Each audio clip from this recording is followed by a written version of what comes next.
Sunday night at 11:36. What better time to do a podcast? Do you know but where it's your Sunday. children are? We're doing podcasting at 11:36 because we have children. Right, We know for where our reals. child is. Yeah, he's asleep. He's asleep, which is, real nice. Yeah. However, on the next episode, he will be a major part of it. He so is going to podcast. Jack is going to have his first podcast episode. podcasting debut. Although, knock on wood, unless he gets some nerves, as long as he likes it. Yeah, he'd be fine. He's done podcasts on his tablet. Yeah, but he didn't have to interview a real person that he's excited about. Yeah, I suppose that's true. Yeah. So we actually have a guest coming soon. We are working out the details Dun, dun, dun. to interview Saul Paul, who is a musician with a message, and he just put out a fantastic album for kids. And so Jack is going to help us interview him, and we're super stoked about it. And it's going to be fun. All right. Well, hello, everybody. This is your Friendly Neighborhood Podcasters Coach and Kimberly here with Creation Curve Leadership, where we love alliteration. That is not our tagline. Yeah, but it might be. You're such a pug. So anyway, season 3 of Creation Curve Leadership, Ben makes up a crappy tagline for every episode. This has potential. Let's do that. We do have a little bit of alliteration worked in to this podcast, though. I'm not going to lie. Deliberately, on purpose and everything. Because we value it. Huh? Yeah. So that does bring us into, not so subtly our topic. I'm really known for my subtlety. Yeah. My demure, quiet. Like a freight train subtlety. I don't know. Compared to you, I'm subtle. Well, I guess that's true. That's a true thing. So today we're talking about values. But don't sign off. I know that you've heard a lot of podcasts about values. Some people are like, wah, wah. But we are excited to talk about it because we've been having this ongoing conversation with some people about busyness specifically. And the problem that people feel like, you know that feeling where you're so busy in this season. If you can just get past this thing and this thing and this thing, then you can take a breath and then you can live your calm life down and say hello to your children and, be present in a way that you haven't been able to for the past 6 years. So or 12. We get to this point where we're always waiting to the next thing because we're in these seasons that are incredibly busy. It's like a mantra in our culture. Like, how are you doing? Oh, I'm so busy. Just so busy and tired. Right. People are so busy, but they're not benefiting. Right. They're not moving any needles. They're just running from one activity to the next. And we hear this all the time. We hear from our friends, we hear from people that we like and we know and we love. And we hear from people we don't like. And we hear from people in the media. Everybody says it. Yeah. It's like your proof of existence. Are you living a good life? Well, I'm very busy. Well, congratulations. So is everyone. So there's that. And yet they still mainline whole seasons of things on Netflix. No, but we're so busy. Nobody does that. I mean, I do that. When life is good. Yeah, but then it just feels like we're digging holes and filling them back in. Right. It's the feeling of being very busy, but feeling like there's no movement in your life. No impact. Right. Like things aren't changing in one direction or the other. It's just a maintaining of there's always something that you have to do, quote unquote. Mm-hmm. But what I've heard a lot of people start to talk about in this last, 2 years, maybe longer. And maybe it's just because, maybe it's just, where I'm at in my life or whatever it is. But I hear a lot of people say, oh, well, you just need to be more intentional. Yeah, babe, just be more intentional. You need some more intentionality in what you're doing. I want intentionality in my life. And every time I hear that, I'm like, intentional about what? Netflix. Right? because Stranger Things season 2 is coming up. Right? That's what I'm talking about. What things are we not going to so that we can watch the entire season of Stranger Things in 2 days? Because that might have happened in the first season. Yeah, but we can confirm nor deny We that. cannot confirm or deny that we watched that whole show in 2 days. Yeah. But Sleep is overrated when TV is so good. But nevertheless, it's I don't know, man. I'm just like, a lot of people are intentional about Netflix, but the question is what is the intention? Because it's impossible to be intentional without an actual intention. What? It's just crazy talk. Come on. You're expecting a lot of people here. I know, right? No, seriously, though, if you have an intention, then you can be intentional. But That's if kind of you, what the whole if word you means, don't right? have an intention, then you're like kind of the opposite. You're kind of just wandering. You're just wandering frantically through your life. So it doesn't feel like wandering, but it's just like, you have a schedule of time, and then the world, people, your boss, like the TV, People are happy to fill that time. Yeah, everybody for you. says, "Hey, what are you doing on Saturday? Do you have this time?" And you look at it and you say, "That blank is open. Sure, I guess you can have it." But there's not a lot of intentionality. It's just who asked for it first, right? And I'm using asked for it in a metaphorical way, because sometimes it's a person asking you if you can have coffee that day, but then sometimes it's a to-do list that you said yes to 12 things because you don't like to say no. I don't know anyone who has a problem with that at this table, and it's not Ben. But Definitely not me. I mean, he's like, no. No, How many ways can I say I no? ain't doing that. Definitely no. Still no. Yeah.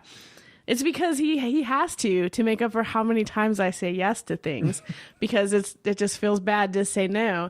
And so all of a sudden you have 12 things that you're supposed to do in this day, and then you're running around like a crazy person, but none of those things actually move your values forward. They don't move you in the direction that you want to go, and potentially they cost money. So you're getting broker as you're chasing these like Chasing whatever That's the question. whatever materialized in front of you and asked you for something, and you're like, sure, and then you just chase it around. But there's not a lot of intention there. Yeah. And so our life works better when we keep in mind what we're trying to move toward, and then we say yes and no to things based on those ideas of what we're moving toward, or we actually specifically block out time for the things that are important to us. And there are some words that we can use about this, and usually people use the word value. Well, yeah. It's like the most rambly way to say that ever. I'm sorry. Well, yeah, because you can't have a clear goal if you don't have any clear values. Right. If there's not stuff that's important to you, I hear a lot of people say, "Oh, well, you gotta set goals. I work hard. Do you work hard? My goal is to work hard. Do you have goals?" And so I get a little frustrated because people start talking about goals, but they forget that you have to actually identify the things that actually are important to you first. Right. And a lot of people thought, like there's a Dilbert cartoon about values being imaginary, and I think that may be the problem with a lot of. I think it's kind of. I wonder if we could find it for the show notes. Yeah, we'll need to find awesome. that because it's funny, but it's also very telling because in a lot of corporations and a lot of businesses, the values are treated like they're imaginary and just get in the way of real work, quote unquote. And so that's something that I think that a lot of folks are starting to rebel against, even. Yeah, and I think in the workplace we're also used to big corporate efforts to define mission and values that then get completely ignored moving forward. Mm-hmm. So we spend a number of days locked in a room, splicing words, driving each other freaking crazy, and then We just go back to our jobs and we do exactly what we did before. And so I think it's cheapened the idea of values. Yeah. You know? Yeah, it really has. I mean, and then there's so many times we have these corporate value statements that end up in these crazy long books. Like there's a corporation I know, they have it's I think it's like 68 pages worth of values. Well, that sounds awesome. Right? Who's going to sit down and read that? I mean, no one's going to read that. It sits on a shelf, you know? But someone got paid to write it. Oh, I'm sure they did, and that's fantastic. And, you know, I'm not saying that those values aren't good, because you know what? They probably are. Right. But they need to be accessible. Mm-hmm. And they can't be in a book, because you know what? Ain't nobody going to pull down that book during the workday. It's just not happening. Okay, so if you feel like you're busy but you're not benefiting, and you know it's hard to be intentional without intentions, then there's kind of two things that need to happen. And the first thing is you need to know what you value.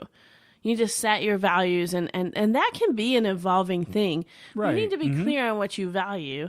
And then you need to actually attach your activity to the values. You have to let the values actually guide your goals and your activity.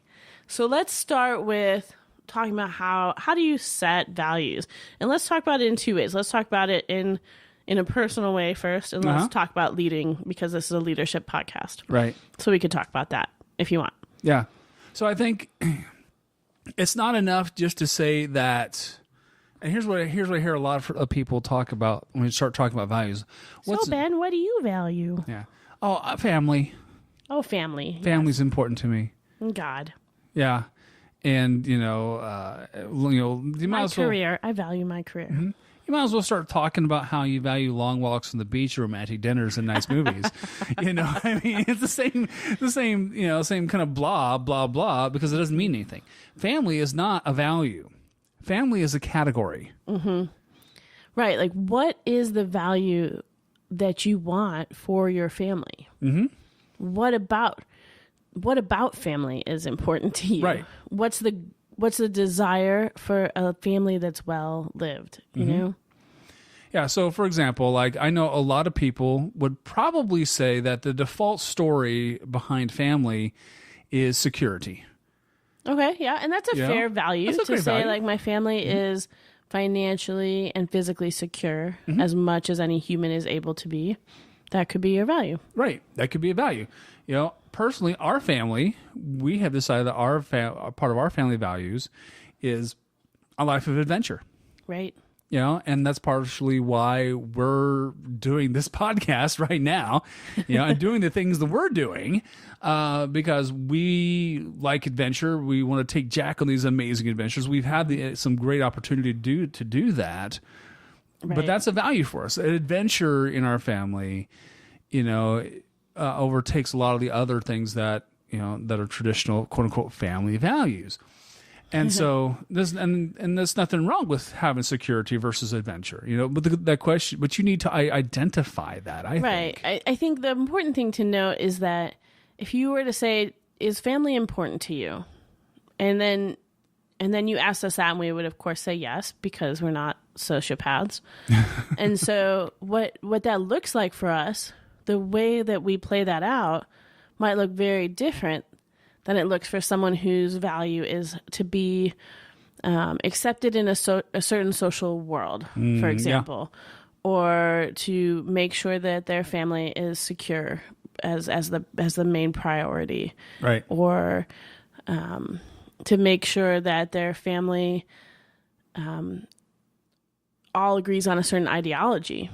Mm-hmm. You see that in religion and politics and various reasons, and we could go down I'm sure a long list of when you say family is important, what does that mean for you?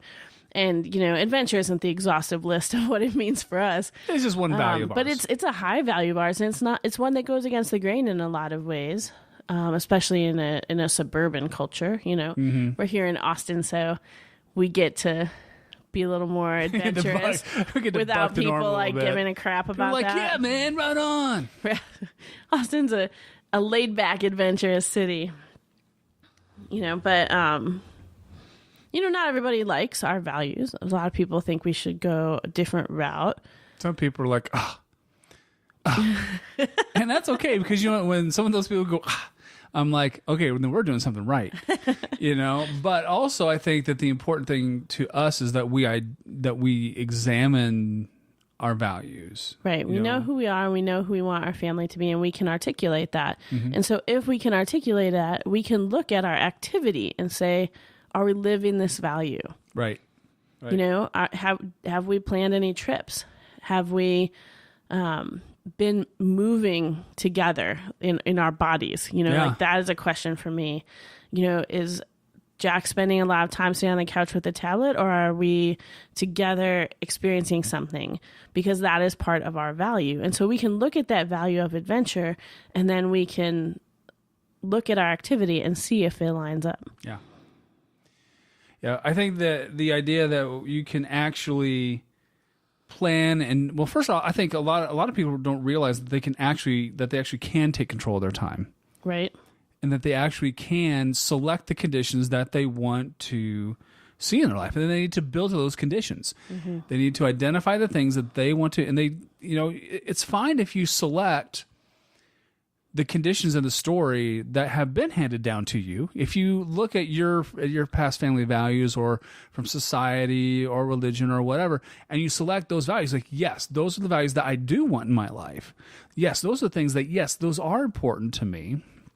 And you're going to have values about your career. You're going to have values about your dreams. You're going to have values about what's sacred to you. But stop and actually examine the stories. Don't just take the default, because that's where we see a lot of people floundering, because they've accepted the defaults, and the default wasn't that great to begin with. Right.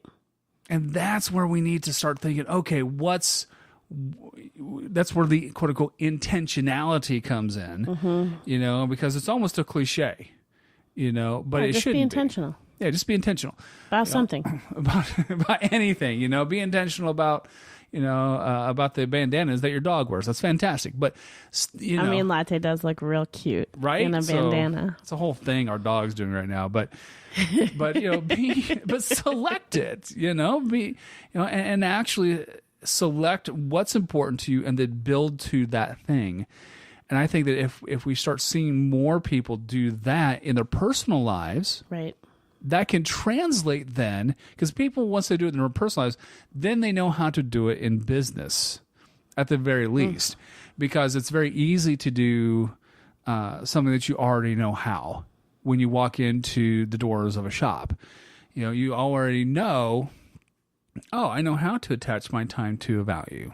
Maybe. I feel like I disagree a little bit. I think some people are back. I feel like some people are really good at this at work, and then when they just play out whatever story is handed to them in their family, because that they feel like a good mom does this, or a successful husband does this, and they're not thinking about where it's moving their family. But a lot of workplaces do have goal setting in place, and you at least are trying to move towards, like our friend Susan C., who was on our podcast, I don't know, a while ago. Probably just a couple episodes back, because of our awesome consistency lately in podcasting. But anyway, Susan, I don't think we talked about this in the episode, but she has a family, she has 7 kids, and she started using SMART goals, like corporate, those SMART, right? Like it doesn't acronym for something. It has to be all these measurable and whatever. Yeah. So I remember the M in SMART goals. Just rocking this podcast right now. Anyway, she used the SMART goals for her family, because she realized, why can't we use this structure? It's really helpful in the corporate world. And so I think you might be good at it on one side or the other, and you can take that learning into the other half of your life, so to speak. But let's talk about it from a corporate career kind of values way. Okay. So, we use the example in our personal life about family being a value. When we're in our career world, we're leading, we might have values in categories like company culture, customers or clients, revenue values, social impact, perhaps. And we could go on from there. But like, let's take company culture. Okay. So let's kind of play that out a little bit. Do you value company culture? Oh yeah. Oh yeah. Sure. Company culture is important. Culture to is us. super important.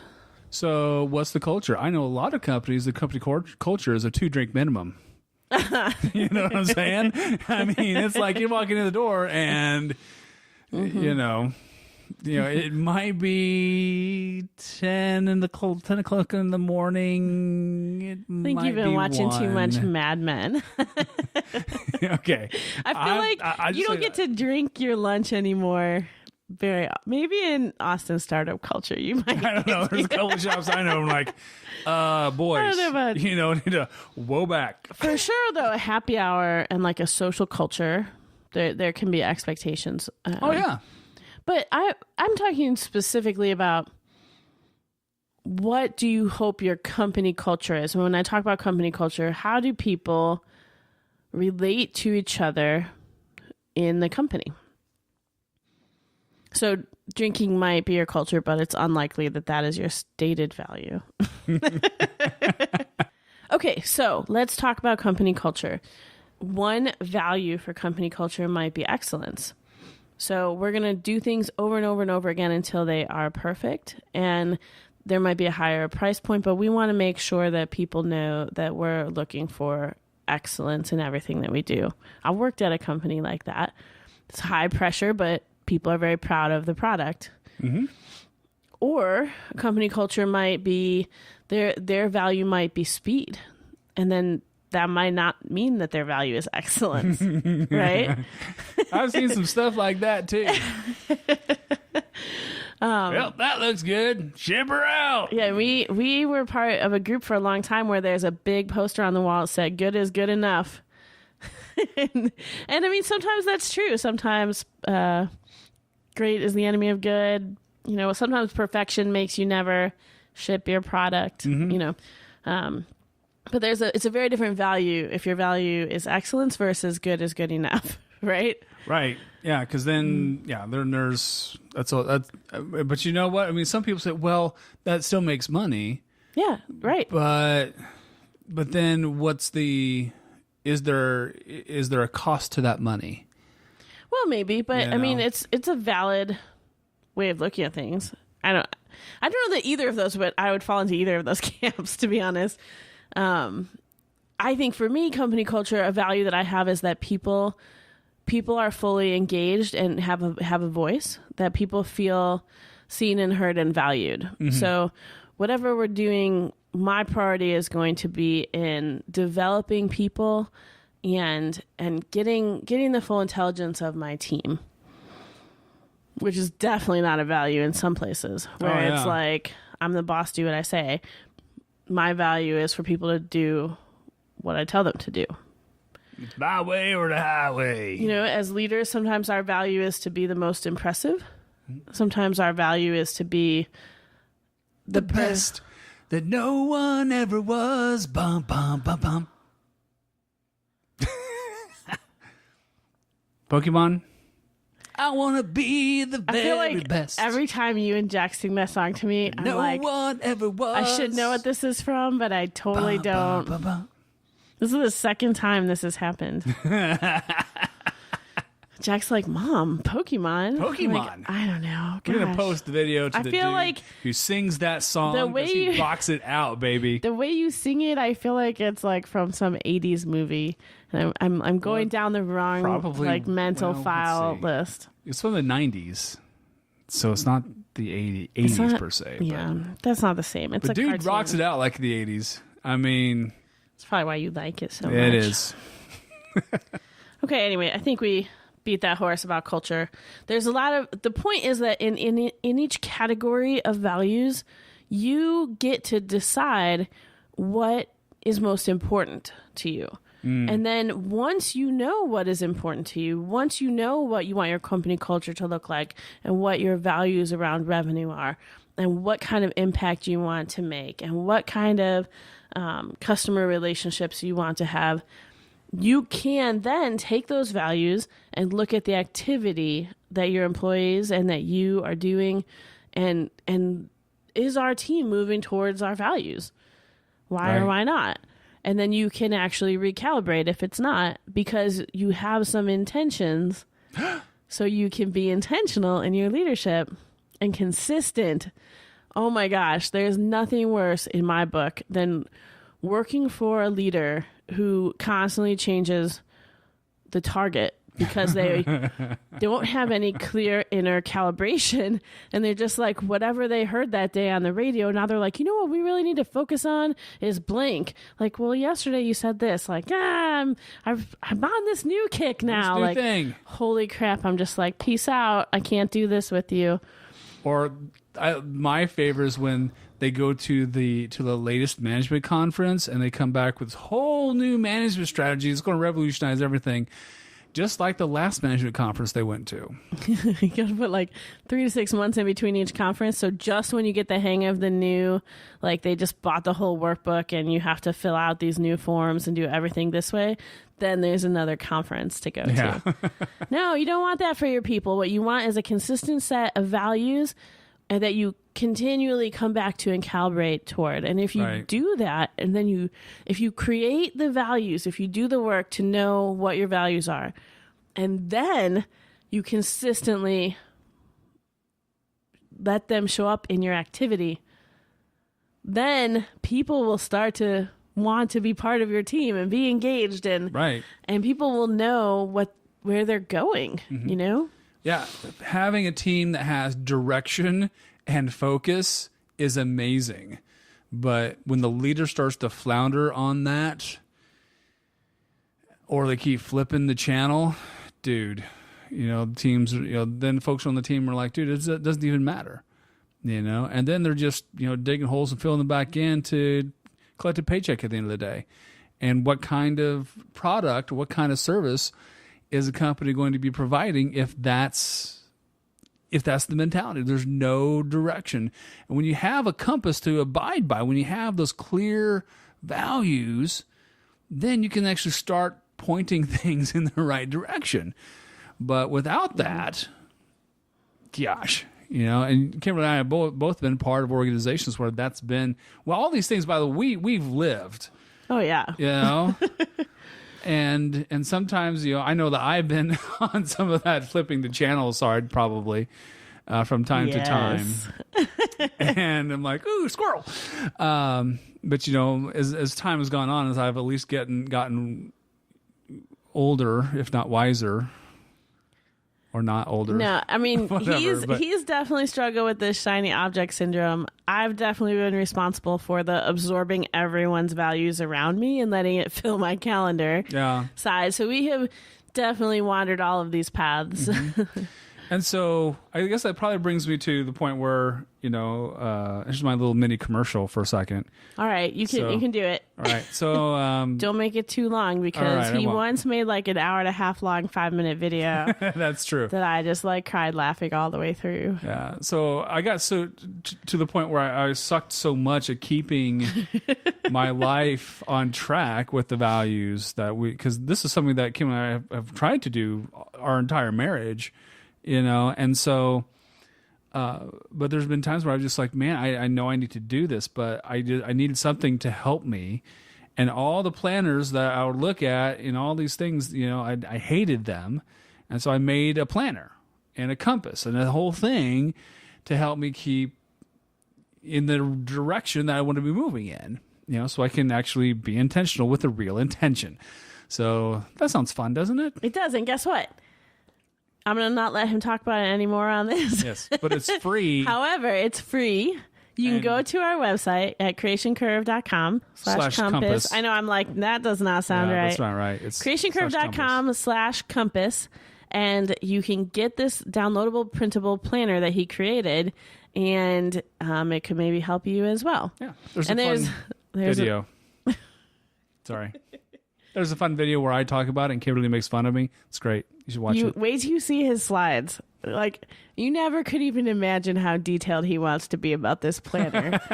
It's like when someone writes a book and then they lovingly talk about it like their child. It's kind of like that. It is kind of like that. But it's also funny. So if you're nerdy enough to watch the video, then enjoy, because we have heard it's pretty funny. But so to recap, we have a problem in our society that is almost a mantra of being busy and exhausted. We're busy, but we're not benefiting. And the source of that problem is that it's impossible to be intentional without intentions. And so the solution is to live and lead by your values, not the clock. Boom. Boom. Mic drop. You've been listening to Creation Curve Leadership. Thanks for hanging out with us. By the way, right now, at the launch of this podcast, we're in the middle of a virtual launch party. We like parties a lot. Yeah. So come over and join us over at Facebook. It's facebook.com/creationcurve.